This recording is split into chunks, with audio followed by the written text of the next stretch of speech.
Get a £5 free bet every week with Offer Club from William Hill. Simply stake a total of £20 or more across the week on pre-match football accumulators with 4 or more selections, and you'll get a £5 free bet on the Friday. Join William Hill Offer Club on mobile or online now.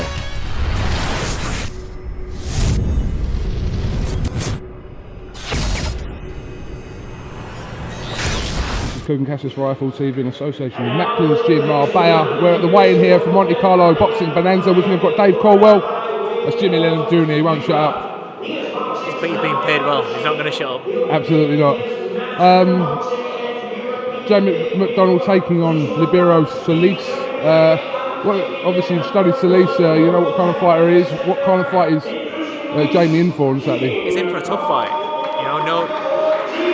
No doubt about it. This, for me, potentially it's a tougher fight than what Kameda was, because this guy carries real pop in his hands, and his experience at world level. He's proven himself. He's a 2-time world champion. He's boxed at top level for quite a while. He's very, very confident, coming over very confident, and because he's been beaten, he gave Yamanaka a very, very good fight, dropping him twice, WBC champion. But because he's been beaten, he hasn't got that arrogance that Kameda had, where he thought all he's got to do is turn up and he'll win. I think that's what Kameda did the first time round. Obviously, Jamie beat him the first time round, and then everyone expected Kameda to show up for the second fight. But with this guy, I think he kind of probably believed that this is his last shot at a major world title. And he'll come, and he seems very confident. We've seen him around the hotel for the last couple of days. He seems confident, laid back, relaxed, and I expect it to be a tough fight. He's got a good jab on him. He can really, really pop with his right hand. And watching him, a little bit of footage I saw of him on the pads, he looks heavy with both hands. So it's a tricky fight. Jamie's got to be on the ball, and he's got to do what he's been doing in the gym. He's got to take in there on fight night. Hopefully successful come Saturday night next year. Haskins or Warren at the top of the list? They're in the list. They are towards the top of the list. I'm not bothered whether we say at bantamweight or move up to super bantamweight. I would like him to move up to super bantamweight. He's 30 now. He's been at 118 pounds for a long, long time now, and he's a big kid. So I think his body is ready to move up to super bantamweight. If there's a big fight like a Haskins, then if it can be made quickly in the early part of 2017, then yeah, we'll hang around. If not, we'll give it, probably up till Christmas maybe, to see what fight can be made.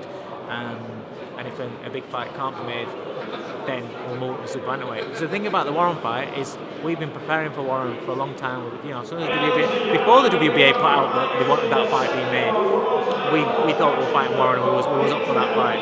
Then they put it out. We had a date. We were training for it. Then it got put back, and then we were told it was going to be this fight. So for the first few weeks we was training for Warren. In fact, I think it was a date in September. I think we had, and we was training for Warren, and then obviously they decided they didn't want to fight because the date got moved to Monaco here. They decided they didn't want to come over. They wanted us to go over to America in January, February.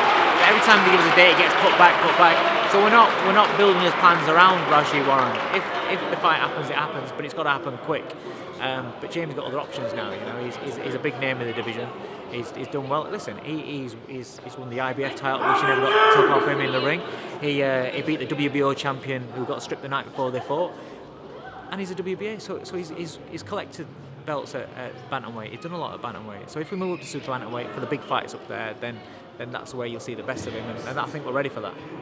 We've got a job to do Saturday night, and then you can start thinking about plans for 2017 after that. Just finally, Dave, obviously disappointing for you that your man David Price didn't get that Joshua fight.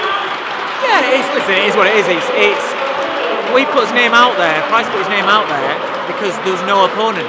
When you get into 6 weeks before a show, and then we're scratching the red saying, who's going to fight, Well, Price was saying, listen, I'm here, I'm in the gym, I'm ready, I'm willing to fight Anthony Joshua. The original plan was get a couple of fights and then look to fight something like Joshua. So we're back to what we were planning for anyway. So it is disappointing, and it probably has knocked his duck off a little bit, because there was a point where it looked like we was going to get it.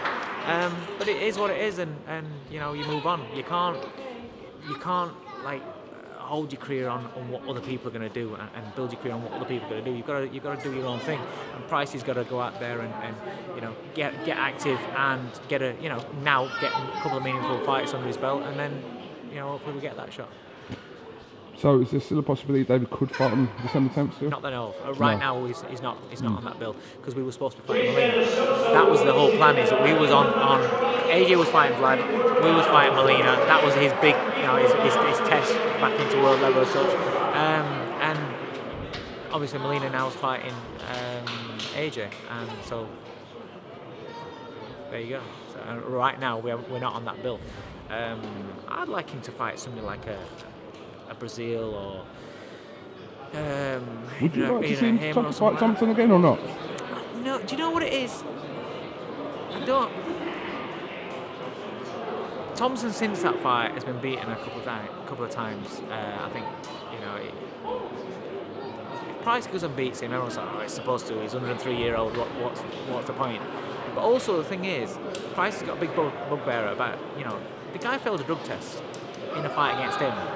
It's like Tepper, failed drug test in the fight against him, but those losses are still on Price's record. Whereas with other fighters who get changed to a no contest or whatever, it doesn't seem as though they've been punished for what they did. And at the end of the day, they ruined Price's career. I'm not saying that the only reason why he got beat was because of that, but at the end of the day, the cheats. So Pricey doesn't want to go back in the ring with a cheat. He's been in the ring twice with guys that have been on gear, failed drug tests. So he doesn't. He think, why should I go back in that ring against a proven cheat? And I get his point. All right. Well, listen, Dave. Thanks for giving us a little bit of your time here in Monte Carlo. Hopefully Jamie can do the business on Saturday, and rock on tomorrow. Looking forward to it. Cheers, mate. Cheers.